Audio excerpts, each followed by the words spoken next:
தேவி நாராயணீயம் 18ஆம் தசகம் ராமகதை. சூரிய வம்சத்தில் அயோத்தியில் தசரதர் என்னும் அரசர் அரசாண்டு வந்தார். அவருக்கு ராமன், பரதன், லக்ஷ்மணன், சத்ருக்னன் என்னும் 4 குமாரர்கள் பிறந்தார்கள். தாசரதி என்னும் பெயர் 4வருக்கும் பொருந்தும். அன்னை கோசலைக்கு ராமனும், அன்னை கைகேயிக்கு பரதனும், அன்னை சுமித்ரைக்கு லக்ஷ்மணனும் சத்ருக்னனும் பிறந்தார்கள்.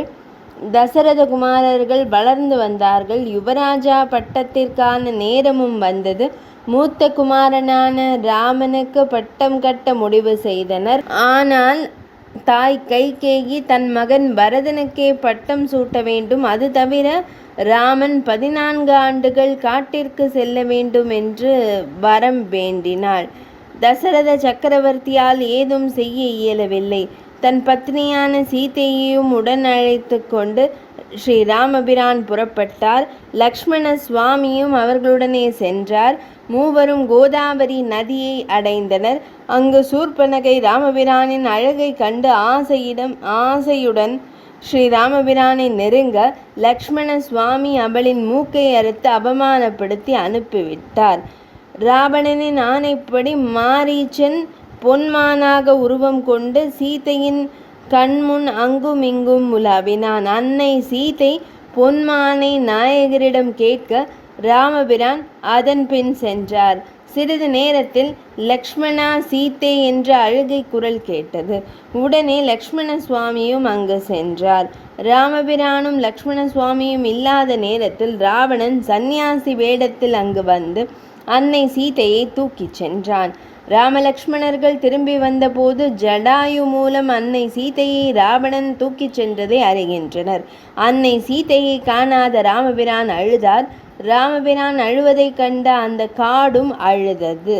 அந்த நேரத்தில் நாரத மகரிஷி அங்கு வந்தார். ராமபிரான் அழுவதை பார்த்தார். அவருக்கு பழைய சம்பவங்களை நினைவுபடுத்தினார். ராமா, நீ பாமர மக்களைப் போல் அழலாமா? தாங்கள் சாதாரண மனிதன் அல்லவே.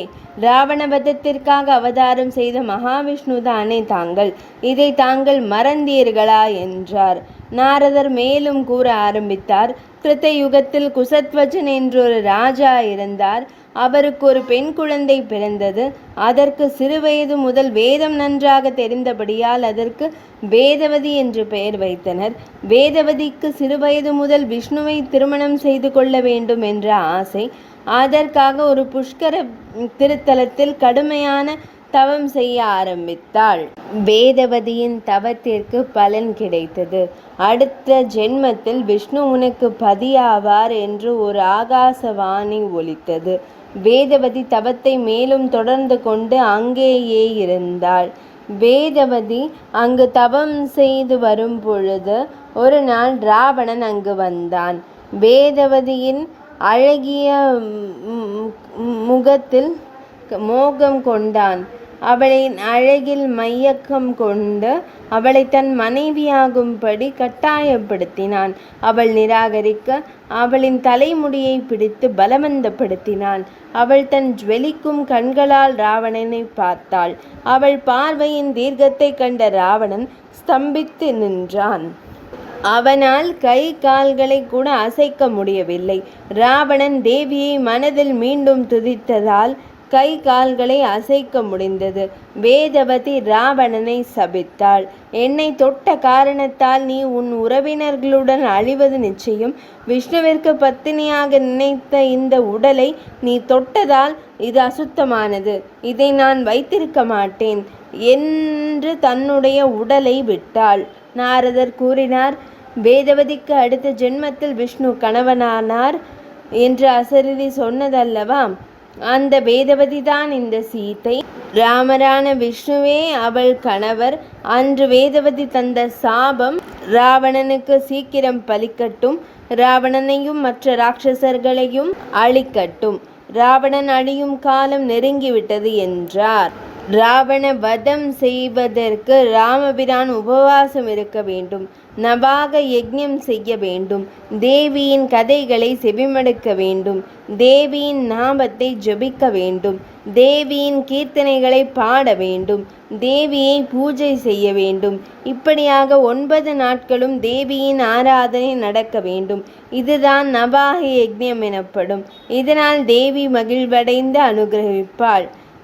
இதுதான் தேவியின் அருள் பெற வழியாகும். அதன் பின் ராவணவதம் நடக்கும். அன்னையின் அனுகிரகத்தால் தான் தேவர்களும் மனிதர்களும் தன் தேவைகளை அடைகிறார்கள். ராமபிரானுக்கும் நன்மையே வரும் என்று கூறிவிட்டு நாரதர் மறைந்தார். அந்த நாரதரையே தன் குருவாக ஏற்று ராமபிரான் நவாக யக்ஞம் செய்தார். 9வது நாளின் முடிவில் தேவி சிம்ம வாகனத்தில் ஸ்ரீ ராமபிரானுக்கு காட்சி தந்தாள்.